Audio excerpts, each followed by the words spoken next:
So Dan Norton pitched this game, Reach for the Sun, which doesn't have any characters, doesn't have any action, there's no plots, no gunfights, no explosions.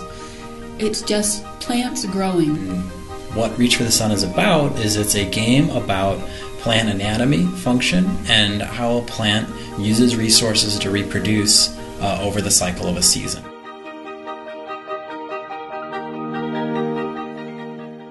So my role is to go over the ideas that Dan Norton here came up with and wrote down in our document, and to kind of flesh it out a little bit and figure out how it's really going to work in the game and translate it into something our artists and our programmers can use to make it a reality. So we got some pretty good ideas in there so far. Yeah. One of the cool challenges we signed up for in this game is often we've made games that have embedded mini-games. And our goal for this game is to make sure that the entirety of gameplay can take place on one screen. So it's going to be, the entire game will focus on you working with one plant as it starts as a seedling and tries to get up to the point of being able to reproduce during one season. And that's it's going to be very hard, and I think it's going to turn out really, really cool.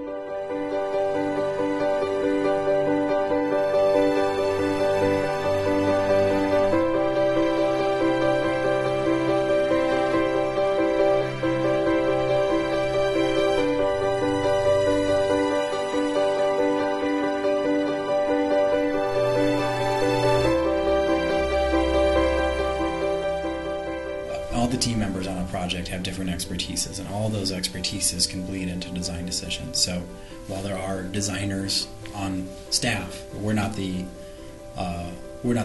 only people who are allowed to think of ideas to implement in the games and how to improve the games. When you're playing a game, it's often the case that the thing that wows you or impresses you is sometimes it's a clever piece of programming, sometimes it's a beautiful animation, sometimes it's a great song. And there's every team member contributes parts that players will take in as being the things that they love and value about an experience. So we try and use designers at Filament more as a conduit to allow the team to collaborate on design, and rather than sitting on a lotus and telling everyone how it's going to go down. And I think it's going to be a really beautiful game. The whole idea is that there aren't any of the usual elements you find in a game, like an action fighting game or anything. And so the whole process is driven by the art that we put in. Everything's going to be intuitive. The UI designers have a lot on their plate to make this game naturally intuitive without a lot of tutorial help screens. We've kind of settled on the idea. We want the UI to be as hidden as possible. We want it to be elegant and smooth and fluid, but we don't want the user to necessarily be thinking about the UI. We want them to be thinking about their plant and about everything that's going on in the background. And so my early sketches have really focused on, say, panels and bubbles and buttons that look like water droplets, that act like water droplets. Menus that are less text-driven and more... and they blend into the context of the game. They blend into the context aesthetically and conceptually. Yeah. So the user's not taken away at all. They're still interacting with their plant. Yep, you're still in the sandbox. It's been really fun being able to concept my music right alongside the artists and their art for this game, and being able to bounce ideas off of each other. We've already had a meeting where we've kind of showcased what we have so far, and I can already tell being able to see some of the concepted artwork is generating some ideas musically for me, and hopefully even vice versa, that some of my musical ideas might carry over into the art world as well. So ultimately, concepting and bouncing ideas off of each other like this is going to add just to the experience and make this game even more beautiful.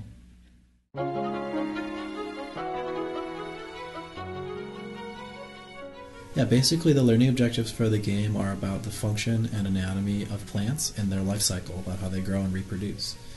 And I'm really excited by this game because it is really, really focused on that. It's this sort of one-screen, almost aesthetic experience of interacting with a plant as it grows.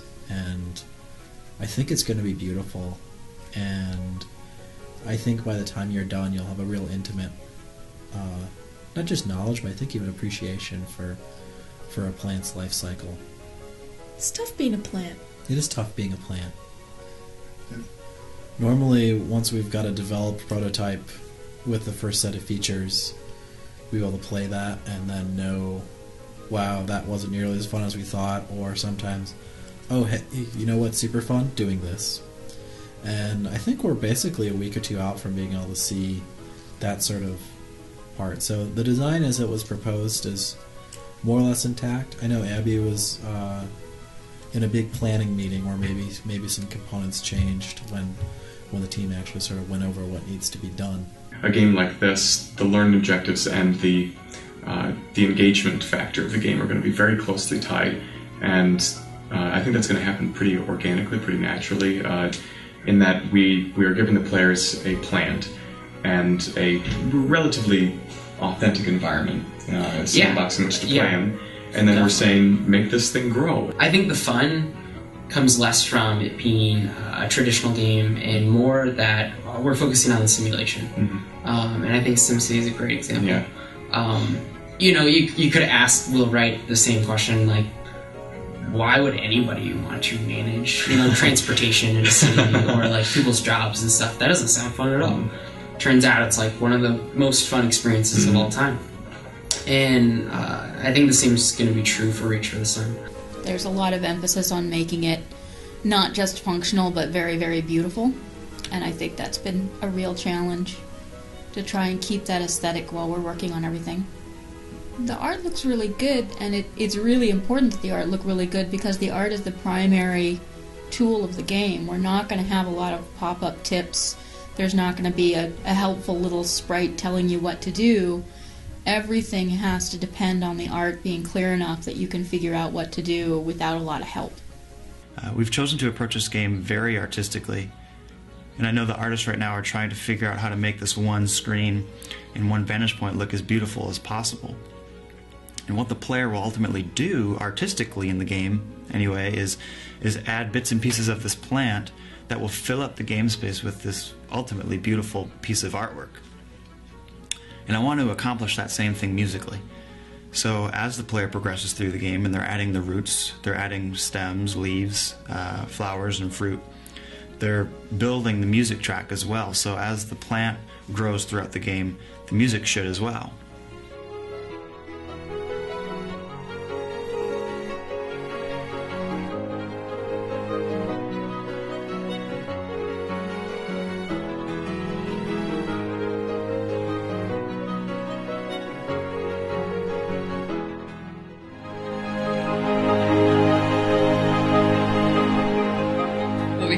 Is unique about what we're doing is that we've got somebody who's got a lot of commercial game industry experience with quality assurance, and you've got someone who's a social science researcher, and we're in a small company and we're working very, very closely together to try to figure out, like, we have all these educational goals, and we have research goals, efficacy goals, these kind of summative assessment, and also I have a background in qualitative methods, so that really lends itself to being good information to go back into development, right? And then you've got this, you know, training experience with quality assurance, and we're trying to make this process that weaves it like that, and that it's in fact seamless. And one of the interesting things is to try to figure out where the handoffs are here and exactly, and how to communicate that to the development staff and the design staff, and trying to figure out, like, how that integration happens. So it's a work in process. But what's exciting about this particular project is we're getting a chance to figure out how that's working. It turned out when we got to a school and gave it to children, they didn't get it. They missed big pieces because it wasn't explicit enough. They didn't get the learning objectives pointed out to them clearly enough. And when we came back from that, they were able to really build on the game so that kids would get the pieces that they were overlooking. And hopefully we're also going to get these larger scale studies done so that we can see if they're if in a classroom a teacher is able to utilize these as tools, not just as a game to entertain them, but whether or not they're going to be able to substitute this their normal lecturing or testing process with a game and a discussion. So art design, just writ large, is creativity with constraints. So a designer without constraints is probably not spending enough time thinking hard about what the problem they're actually given is. So we do try and factor in what we know works well, what type of medium. Is it going to be Flash? Is it going to be HTML5, etc.? So we kind of know what we can and can't get away with based on past experience on a platform.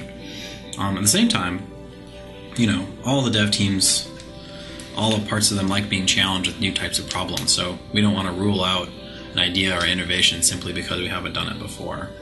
So like Reach for the Sun has this really cool stacked musical system, and that's not something that we'd done before, but we felt like it was capable and possible of happening, and totally happened. So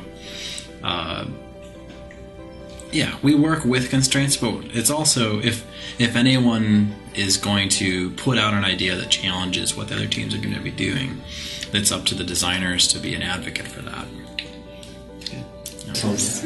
And the sunflower was especially fun because we had to animate it unfolding. And I don't know if you've looked at a sunflower recently, but they have about 4 billion petals. And all of those had to be individual petals so we could make them all fold out.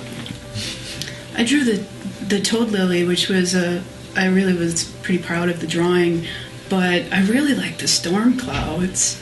Those were really cool, and the way that the flashing light looked on there, I had to do a map that flashed, so it could just look right, and it had to be subtle yet you could still see the lightning without, because there actually wasn't that much lightning. There wasn't sounds of thunder. It was like heat lightning. It was sort of up in the clouds. Mm-hmm. Well, actually, this is not something that I think is prominently featured, but I did the color keys for sort of the changing of the day and the seasons, and there was hours and hours of watching sunsets and sunrises on YouTube, and I think in the end it really adds to the atmosphere of the game without being like, pow, the sun. I started with coloring the toad lily, and they decided that would be a good project for me to learn Flash in, because I had dabbled in it before, but I didn't really know, and now I'm a pro, I like to think. But, I mean, that was pretty fun to do that. And I think we arrived at the style. The question kind of covered, how did we decide on this? I think it was actually partially through Josh's music, and I think you threw together a couple of clips, and we looked at various other games that had plans and sort of like the collection of resources, and I think the overall feeling that sort of eventually came across was this very soft and almost liquid flow of colors and music, and try to capture that, I think, from sort of the get-go. Yeah, it did inform the game a lot. One of the reasons we ended up doing a lot of pastel colors and gradients, and all of the UI things were little bubbles of dew and things. That mostly came about because we really liked the music. That seems weird, but that's the way it went. I mean, yeah, the curriculum and the learning objectives will be geared towards kids, but I feel like the type of person who will enjoy this game will go way beyond that. This game is just a fun game to play, and it's a beautiful game to look at, and hopefully it's a beautiful game to listen to. But everything about this game, there's nothing toned down or childish or cheesy about this game. It's just a beautiful, fun game that I think a lot of people will enjoy.